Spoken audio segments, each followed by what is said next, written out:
disse o Senhor: de certo que te fortalecerei para bem, e no tempo da calamidade e no tempo da angústia farei que o inimigo te dirija súplicas, e eu te porei contra este povo como forte muro de bronze, e pelejarão contra ti, mas não prevalecerão contra ti, porque eu sou contigo para te guardar, para te livrar deles, diz o Senhor.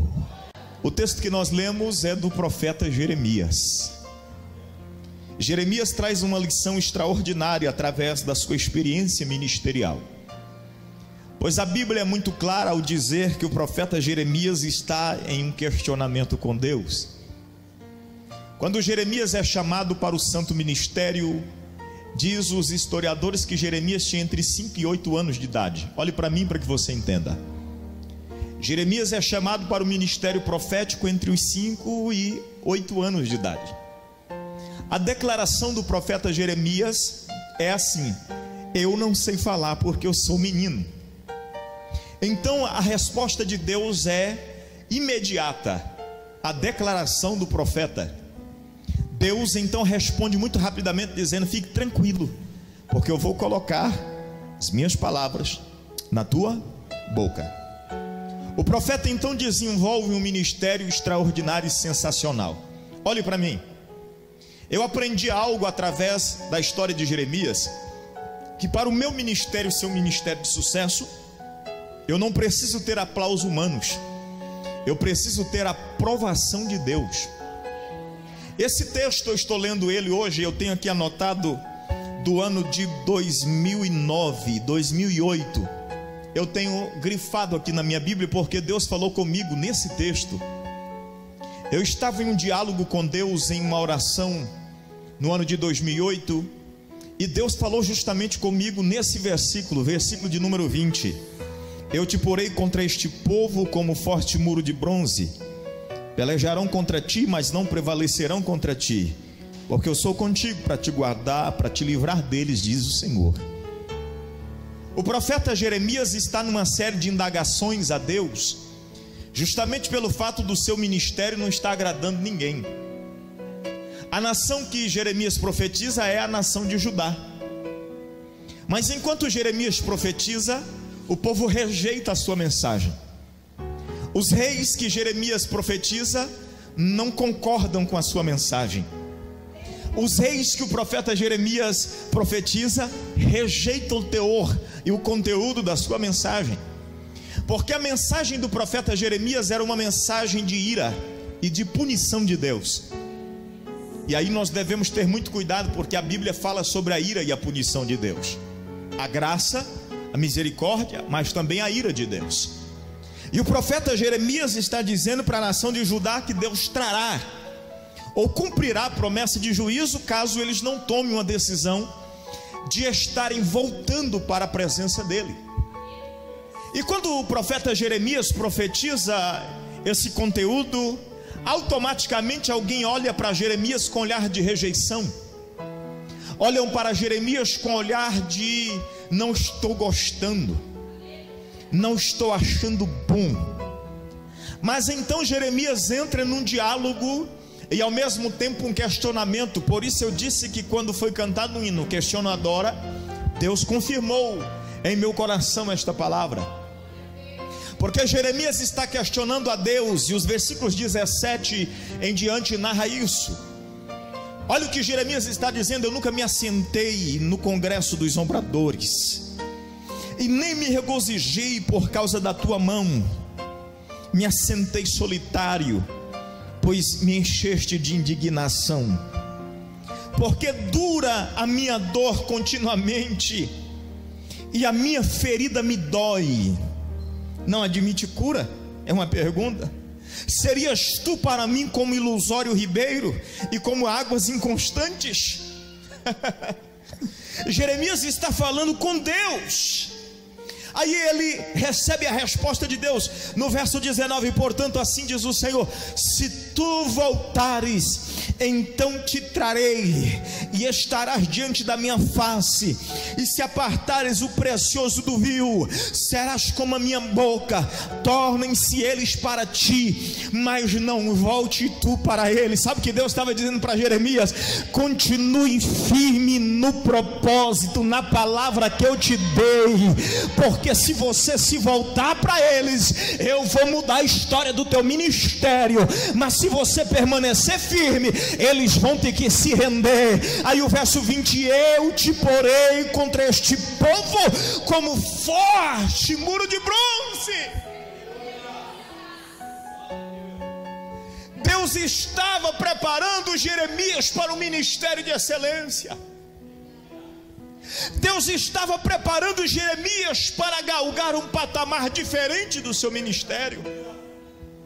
Mas Jeremias não estava entendendo a dor, a ponto dele dizer assim: ó, a minha dor é contínua, tu não me curas? Por que eu sinto essa dor e o Senhor não faz nada? Por que eu estou vivendo esse dilema de rejeição por causa da tua palavra, e o Senhor é para mim como um ribeiro, ou seja, só vejo, mas não posso tocar?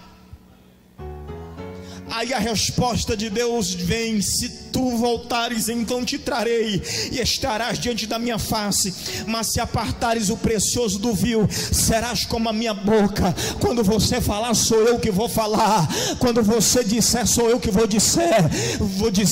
Quando você ministrar, sou eu que vou autorizar a ministração. Deus estava dizendo para Jeremias: eu estou te preparando para que você alcance algo ainda maior. Olhe para quem está perto de você, pergunte para ela, para ele ou para ela: por que você não está entendendo? Não, pergunte com mais convicção: por que você ainda não está entendendo? Às vezes até entendemos de manhã cedo, mas de tarde estamos questionando de novo. Às vezes íamos para o culto ouvir uma mensagem, entendemos, mas no outro dia... Eu vou lhe mostrar alguns personagens. Talvez o tempo não seja, não dê tempo necessário para me falar sobre eles, mas eu vou tentar apresentar alguns para você, que diante da sua dor e das suas circunstâncias tiveram que aprender, e nesse aprendizado Deus os fez chegar a patamares ainda maiores. Mas eu quero ler uma frase que eu coloquei no grupo da igreja antes de entrar para o culto,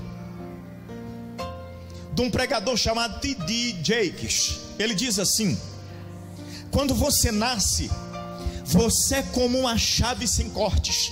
Você já viu alguém fazendo chave? Nunca viu? Já foi no chaveiro, já acompanhou o cara fazendo lá? Às vezes não é só largamos e vamos embora, né? Mas tem cortes precisos que definem a fechadura. Quer ver? Quando você nasce, você é como uma chave sem cortes. À medida que você passa pela vida, cada ferida, fracasso, dano, corta essa tira de metal. Um dia você cai em si. O texto diz: há um clique raro. Sua dor formou a chave que se desliza na fechadura e abre o seu futuro. Pastor, não sou líder, mas eu indico para você um livro que para mim está sendo um dos livros mais extraordinários que eu já li do ano passado para cá. A Dor da Liderança, de Samuel Shen. Isso aqui serve para todos, porque ele é mestre em liderança. Ele ministra para empresários, ele ministra. Samuel Shen é um indiano que chegou como zelador em uma faculdade da Índia, nos Estados Unidos. E quando ele terminou a sua faculdade, muitos o rejeitaram por ele ser indiano e estar casando com uma caucasiana. Mas 10 anos depois ele retorna como presidente desta faculdade. E durante 20 anos ele passou como presidente dela. E ele traz todas as suas experiências de liderança aqui. E ele fala que se um líder quer crescer, ele precisa passar pela dor. E aí eu quero mudar aqui o contexto desta frase da liderança, e quero indicar para você, cristão: olhe para mim. Todo cristão que quer crescer precisa passar pela dor para que amadureça. Nós estamos vivendo uma época em que o evangelho é ministrado em nossas vidas como um massageador de ego, onde ele massageia o nosso ego dizendo: fica tranquilo, vai dar tudo certo, fique tranquilo que você não vai ter problema. Aí a gente ouve as mensagens é assim, ó: Deus vai te colocar por cima, porque você não foi feito para ser cauda. Nós ouvimos outras mensagens que dizem assim, ó: 7 segredos para o sucesso. Ouvimos outras mensagens ainda dizendo como você ser um vencedor. Em nenhum momento nos ensina sobre o que a Bíblia nos ensina. Paulo escreveu aos Romanos no capítulo 5, verso 3, ele diz que a tribulação produz a paciência produz a experiência produz a esperança, na esperança não há confusão. Mas antes, a partir do versículo 3, ele diz assim, ó: por isso nos gloriemos nas tribulações. Você sabe o que é se gloriar nas tribulações? É passar pela tribulação com alegria. Pergunte para quem está perto de você: é fácil? Responda aí. Não, responda agora. Você já perguntou, responda. Às vezes você acha fácil, eu não sei. Não é fácil. Mas uma coisa produz a outra. E nós só iremos passar para o processo do amadurecimento e do crescimento quando nós passarmos pela dor da tribulação. E a ordem é que nós nos gloriemos na tribulação. Olhe para quem está do seu lado e diga assim: é tempo de viver as promessas. Só que para vivermos as promessas, temos que entender que Deus está nos preparando. Jeremias está sendo preparado para ser um dos maiores profetas que já houve na nação de Judá. Só que quando ele não entende, Deus diz para ele: calma lá. Porque esse preparo que você está tendo, esta dor que você está sentindo, eu vou lhe fazer tão forte como um muro de bronze. Vão tentar pelejar contra você, mas não vão prevalecer. Deus está nos preparando para que nos tornemos fortes e estejamos preparados para receber a promessa que Ele tem sobre a nossa vida. Eu estava orando em um período na igreja ali na cidade de Rio Verde. Eu tinha um período de oração das 6 ao meio-dia.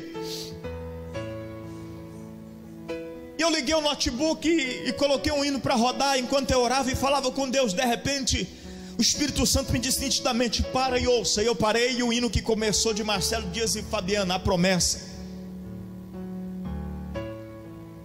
O meu sentimento naquele momento era o mesmo do hino.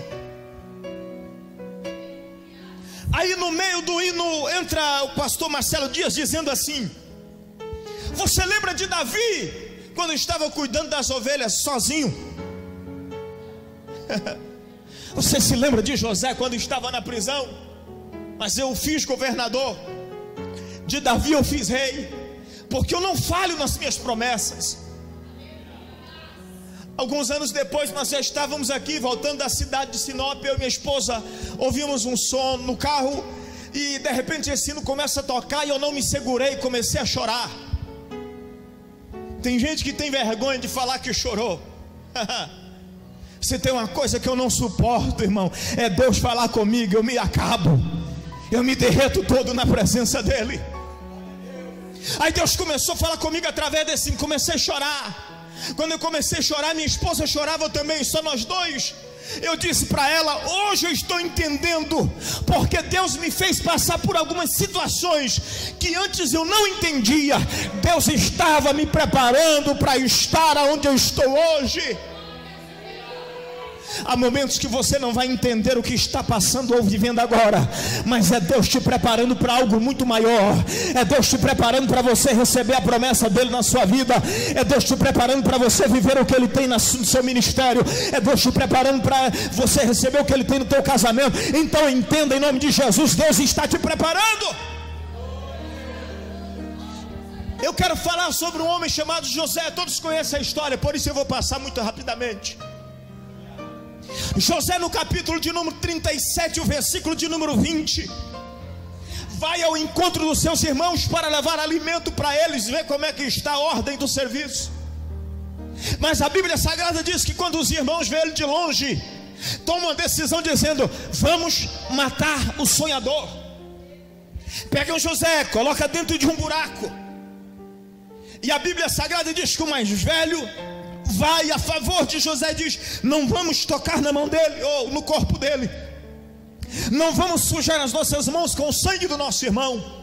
Mas eles esperam por algum momento em que uma caravana está passando de ismaelita, e ali se comprava escravos para vender para outras nações. Pegaram José de dentro do buraco, venderam para os ismaelitas. Depois de alguns dias de viagem, chega ao Egito. No Egito ele é vendido para trabalhar na casa de Potifar. Estou passando rápido pela história. Durante algum tempo Deus começa a prosperar o que José está fazendo ali. Mas a Bíblia Sagrada diz que Deus agora prepara um outro percurso para que José pudesse aprender e crescer ainda mais. De dentro da casa de Potifar, a Bíblia Sagrada diz que Deus o tira, porque a mulher de Potifar se engraçou com José. Mas a Bíblia Sagrada diz que ela levanta um falso testemunho. José agora é colocado pelo seu patrão dentro da prisão. Olhe para quem está do seu lado e diga: não importa onde você está, importa é onde Deus quer levar você. José sai de dentro da casa de Potifar. Olha aqui para mim, irmãos. Sabe quem era José na casa de Potifar?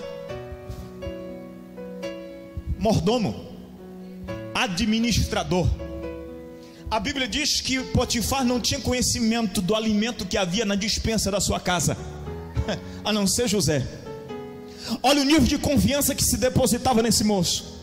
Quando os empregados iam perguntar alguma coisa para Potifar, sabe o que ele dizia? Pergunte para José. José era uma figura importante dentro da casa de Potifar, mas para chegar onde Deus queria, Deus precisava tirá-lo de lá e levá-lo para a prisão. E foi isso que aconteceu. Olhe para quem está perto de você, pergunte para ele ou para ela: você está pronto para crescer? Não, pergunte com convicção: você está pronto para crescer?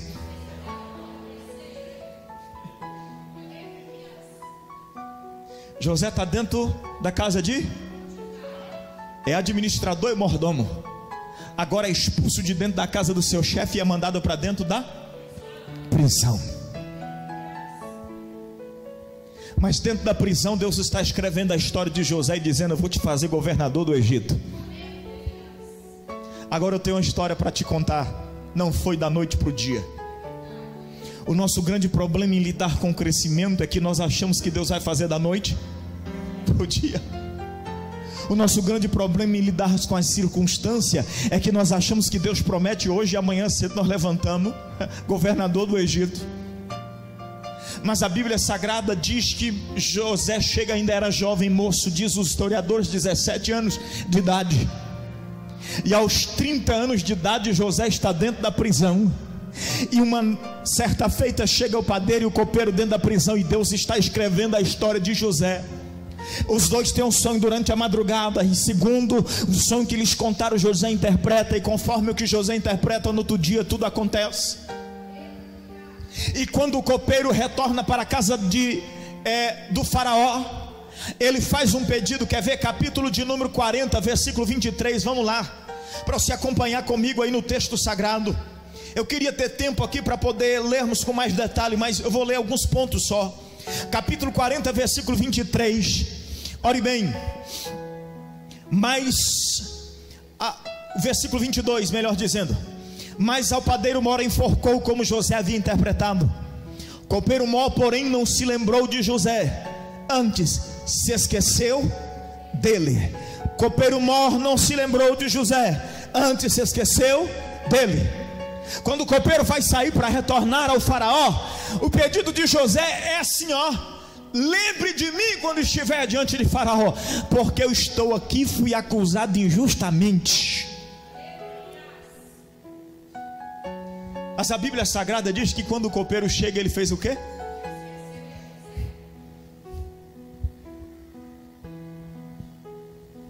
Já está escrito, senão ia mudar.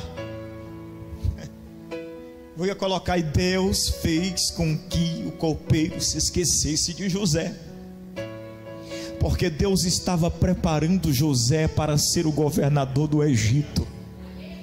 Naquela oportunidade, ou naquela época, essa oportunidade ainda não existia. A Bíblia diz que 2 anos depois, Faraó se levanta um dia angustiado, dizendo: tive um sonho, quero todos os sábios do reino aqui para interpretar o sonho. Mas ninguém soube interpretar o sonho. Então, de repente, olha aqui para mim, Deus fez com que o copeiro se lembrasse de José. Aí o copeiro: lembrei de um moço que interpretou o meu sonho quando estava na prisão há 2 anos atrás. Fora diz: limpa ele, banha ele, barbeia ele, corta o cabelo e traga ele na minha presença. E quando o Faraó conta o sonho para José, a Bíblia Sagrada diz que José automaticamente dá a interpretação segundo o que Deus havia lhe mostrado. Só que além da interpretação, José ainda dá uma orientação. Quer ver? Capítulo 41, versículo de número 33. Olhe bem: portanto, Faraó se proveja agora de um varão inteligente e sábio. Ele tinha dado a interpretação do sonho e agora está dando a forma para lidar com o problema. E o ponha sobre a terra do Egito. Faça isso, Faraó, e ponha governadores sobre a terra. Tome a 5ª parte da terra do Egito nos 7 anos de fartura. Ajuntem toda a comida desses bons anos que vêm. Amontoem trigo debaixo da mão de Faraó para mantimento nas cidades, e o guardem. Assim será o mantimento para provimento da terra, para os 7 anos de fome que haverá na terra do Egito, para que a terra não pereça de fome. E esta palavra foi boa aos olhos de Faraó e aos olhos de todos os seus servos. Olha para mim aqui. Pastor Hernandes Dias Lopes diz que esses 2 anos foi o tempo em que Deus construiu a rampa do palácio para que José subisse como governador. Talvez se o copeiro tivesse se lembrado de José 2 anos atrás, o único cargo vago que teria era de um lavador de pratos. O único cargo vago que teria era de um zelador. Mas Deus estava criando a circunstância certa para levar José até onde ele queria. Parece que Deus é um pai ausente. Nesse contexto parece que Deus é um pai mau, mas Ele é um pai que vê o futuro que eu e você não vemos. Por isso entenda em nome de Jesus: Deus está te preparando para fazer você chegar aonde Ele quer. Para de questionar.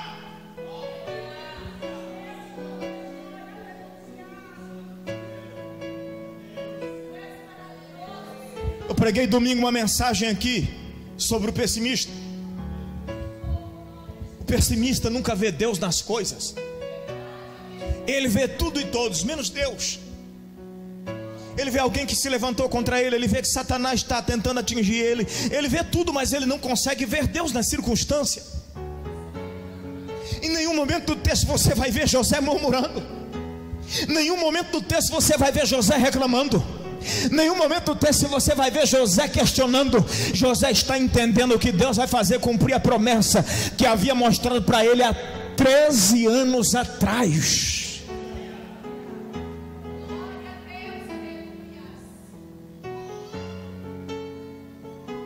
Você sabe por que eu não me desespero diante das circunstâncias?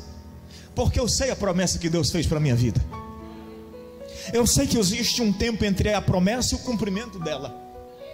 E eu sei que Deus está em todas as circunstâncias. Por isso Paulo escreve aos Romanos dizendo: todas as coisas contribuem juntamente para o bem daquele que ama a Deus.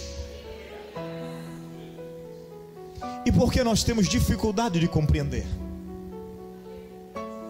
Porque nós não estamos enxergando Deus nas coisas.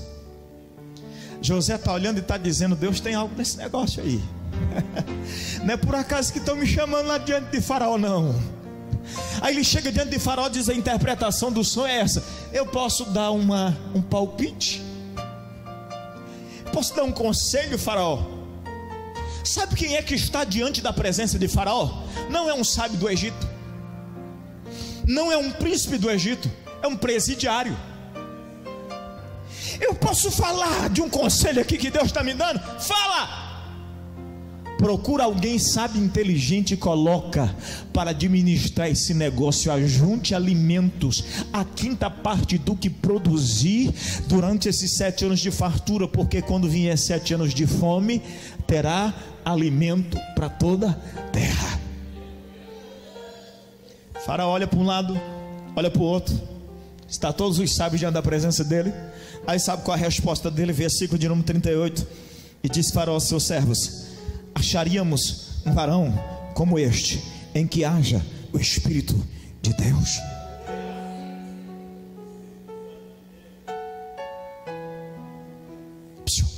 Vou interpretar o texto para você. Sabe o que Faraó está dizendo?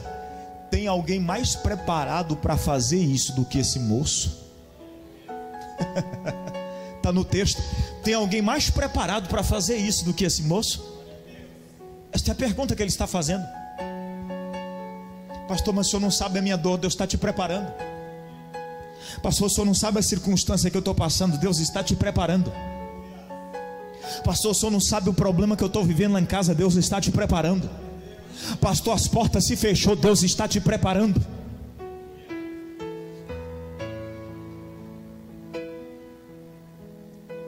De alguém falou para mim: pastor, esse mês foi difícil. Eu nunca tive dificuldade com comida em casa. Esse mês eu tive. Eu disse: cuidado, Deus está te preparando para o ministério. Como? Deus está te preparando para o ministério. Deus não coloca gente que não sabe lidar com a circunstância aonde você não está preparado para lidar com elas, não, irmão. Deus só vai te colocar no lugar que você está preparado para estar. Deus só vai te colocar no lugar em que você está preparado para estar. Pastor, mas eu estou tendo problema no meu casamento. É a experiência de Deus para o teu casamento, porque lá na frente você vai precisar restaurar casamentos. Pastor, estou tendo problema na minha finança. É a experiência de Deus para a tua vida, para lá na frente você está orientando alguém que tem problema de finança. Aprenda com essa circunstância em nome de Jesus. Pastor, estou passando por um problema, ainda não consegui liberar perdão, a mágoa é muito grande, o rancor é muito grande. Deus está te preparando para lá na frente você ajudar alguém a ser liberto da prisão da alma.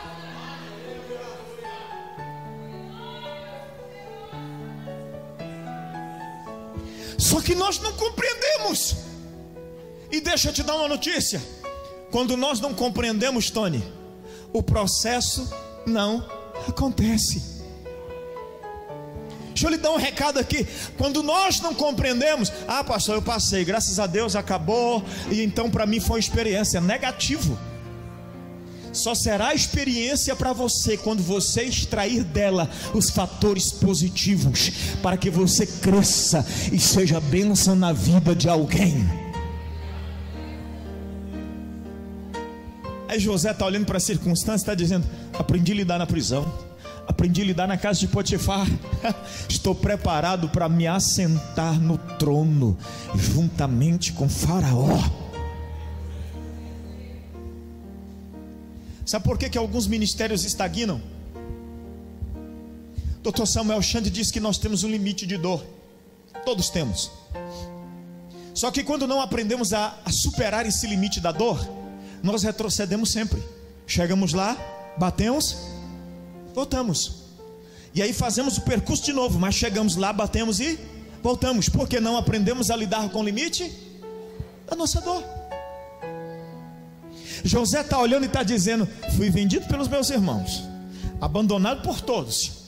Agora eu chego na prisão, até o cara que eu ajudei me esquece. mas ele está pensando pelo lado positivo. Deus está preparando uma oportunidade para mim estar diante de Faraó, e quando eu chegar lá, eu estarei preparado para lidar com a situação. Sabe por que Deus não nos deu uma igreja de 200 membros ainda? Não estamos preparados para ela. Sabe por que Deus não nos deu um templo ainda maior? Não estamos preparados para ele. Ah, Deus, o Senhor podia fazer. Não, Deus primeiro vai fazer em mim. Deus primeiro vai fazer em você. Deus primeiro vai fazer em nós, para depois Ele operar. Você sabe qual foi a desgraça da igreja europeia? Cresceu demais, só que não estava preparada para o... Olha para mim, mais de 20 templos na Europa são vendidos mensalmente para boates. Fecharam as portas. Sabe por que a igreja americana está entrando numa decadência? É só estudar a história da igreja americana, que não vai demorar a acontecer no Brasil. Porque não estava preparado. Criaram um método de crescimento que funcionou para um homem chamado Paul Yong-Shu. Mas o crescimento para eles foi tão extraordinário que todos os outros copiaram. É o chamado células. Você já ouviu falar? Certo? Nasceu com Paul Yong-Shu na Coreia. Uma igreja que começou debaixo de uma tenda de exército, doada pelo exército. De dia ele colocava a mudança dentro, de noite ele tirava para fora para dirigir o culto. Depois do culto ele voltava a sua mudança para dentro da tenda de novo. Começou orando, buscando a Deus. Deus lhe deu uma orientação certo dia, na cama de um hospital, porque a igreja crescia e ele não estava dando conta de dar suporte para tudo e para todos. Entrou no colapso de estresse nervoso, desmaiou e foi parar no hospital. Depois que está tomando soro na veia, Deus lhe dá uma visão. E a visão que Deus dá é criar lideranças para grupos, pequenos grupos. Olha para mim aqui, funcionou para Paul Yong-Shu. A igreja, alguns anos depois, estava com mais de 400 mil membros. E é uma das igrejas que mais cresce no mundo hoje. Já passam de 2 milhões de membros. A igreja americana viu que funcionava. O que fez? Olha aqui para mim, para você entender um negócio. Tudo que Deus te der, Ele vai te preparar antes, para você suportar. Tudo que você copia, você não tem ainda a experiência e o preparo do outro, para você assumir a mesma responsabilidade. Ah, porque eu gosto do jeito que o fulano prega, eu vou pregar igual ele. Eu vi o Marco Feliciano pregando, e aí eu vou ser igual o Marco Feliciano agora. A estrutura que Deus lhe deu foi outra. O que Deus está te preparando é para outra coisa. José está dentro da prisão, está vendo com um olhar positivo: Deus está me dando uma oportunidade de crescer.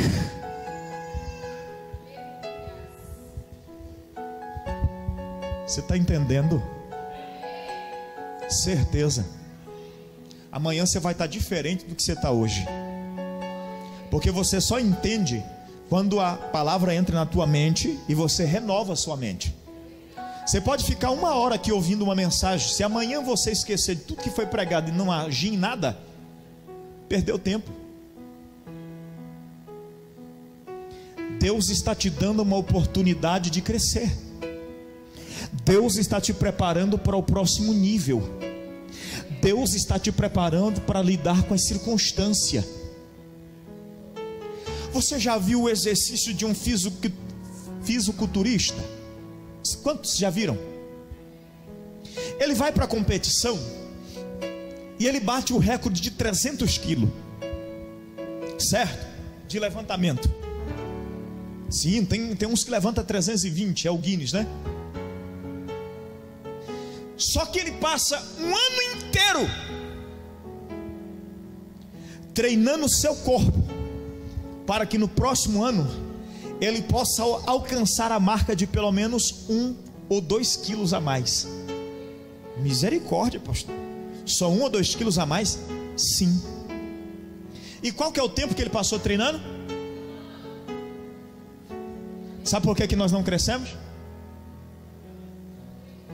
Não nos preparamos. Ontem nós achamos que vencemos uma dificuldade e paramos por ali. Agora eu estou super crente, eu estou ótimo, agora Deus já me deu tudo. Não, você precisa se preparar para o próximo nível. Deus quer te preparar para a próxima etapa. Deus quer te dar a oportunidade de ir para o próximo nível. Em nome de Jesus, entenda, Deus está te preparando. Olha para mim. Na visão humana, José sai da casa de Potifar e vai para a prisão. Ele cresce ou ele regride? Não, visão humana, irmão. Vocês estão entendendo pela visão? O povo é tão espiritual. Oh, glória a Deus, que igreja abençoada. Visão humana, irmão. O cara está sendo governador, ou melhor dizendo, está sendo mordomo dentro da casa de Potifar e vai para ser prisioneiro agora. Cresceu ou regrediu? Visão humana. Mas na visão de Deus, Deus está fazendo com que o caminho seja traçado para que ele chegue aonde ele. Só que na visão humana, o Potifar ia no governador, no faraó, ia dizer: rapaz, eu tenho um cabra que trabalha lá para mim. Pensa num cara supimpa. Só podia trazer ele para cá para trabalhar aqui. Não, traz ele para ser um dos meus assessores. E aí daqui uns 20, 30 anos ele vai ser governador. O caminho que Deus traça é diferente do seu. O caminho que Deus traceja pode parecer na sua visão algo que não está certo, mas é o caminho mais curto para Deus te levar onde Ele quer.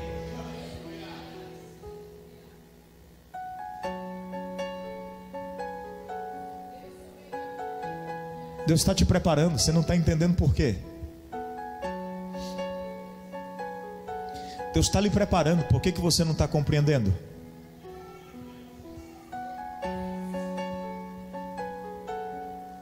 Agora eu vou lhe mostrar o motivo pelo qual nós temos dificuldade de compreender, Gi.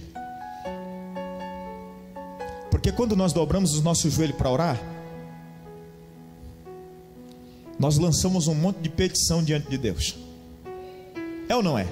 Oh Deus, eu quero isso, eu quero aquilo, eu quero um ministério de excelência, eu quero pregar e fogo cair do céu, eu quero orar e quero gente batizada, quero gente sendo curada, eu quero aleijado levantando. É ou não é? Oh meu Deus, lá em casa eu quero essa bênção no meu casamento, eu quero essa bênção na minha finança. Oh Deus, eu quero meu marido na tua presença, eu quero a minha esposa na tua casa, eu quero. E aí passa 30 minutos depois, nós estamos ainda pedindo: oh Deus, eu quero. E Deus está pensando assim: é verdade, você quer tanto que passou 30 minutos só pedindo.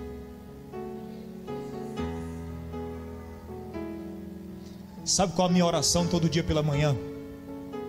Quando eu começo agradecendo, aí eu mudo o nível da minha oração e digo: Deus, me ensina a viver a tua vontade mais um dia. Olha aqui para mim. Por que mais um dia, pastor? Que você não pede para o ano inteiro logo? Porque basta cada dia o seu? Porque o dia de amanhã não nos? Foi Jesus que ensinou. Mais um dia, Senhor. Só mais hoje. Me ensina a viver a tua vontade. Me ensina a aceitar a tua vontade na minha vida. Mais um dia. E no outro dia, pastor, repita a oração: me ensina a viver a tua vontade mais uma vez. Sabe por quê? Porque ainda que algumas circunstâncias me encontrarei diante ou durante aquele dia, eu sei que Deus está me conduzindo, eu sei que Deus está me dando orientação.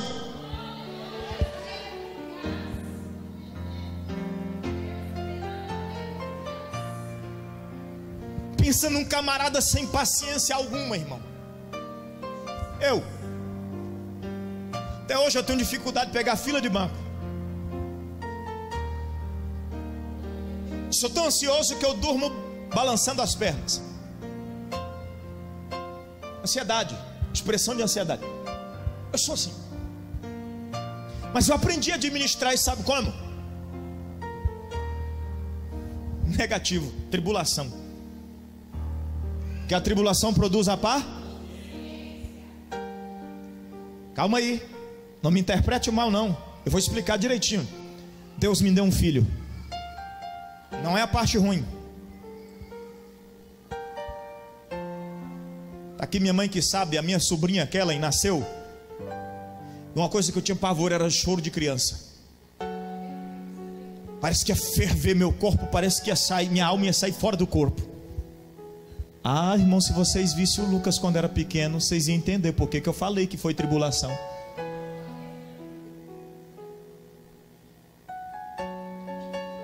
Meu irmão, esse menino não chorava, ele gritava. Um dia a vizinha foi no portão de casa e disse assim: gente, eu só preciso entender uma coisa. Vocês estão fazendo alguma coisa com essa criança?